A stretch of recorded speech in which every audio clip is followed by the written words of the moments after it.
They just said locally it was 17 Today, degrees. cloudy with snow, high 25. Winds north at 5 to 10 miles per hour. For tonight, snow showers and a steadier snow developing late. Patchy freezing drizzle possible. Low 17. Winds north-northeast at 10 to 15 miles per hour. On Wednesday, snow changing to a wintry mix.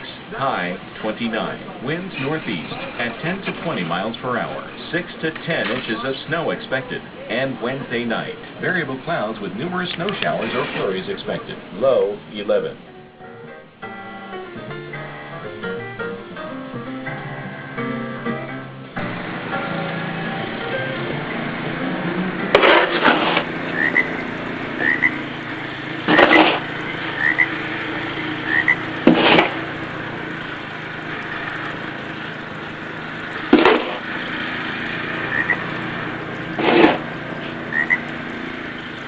Seriously?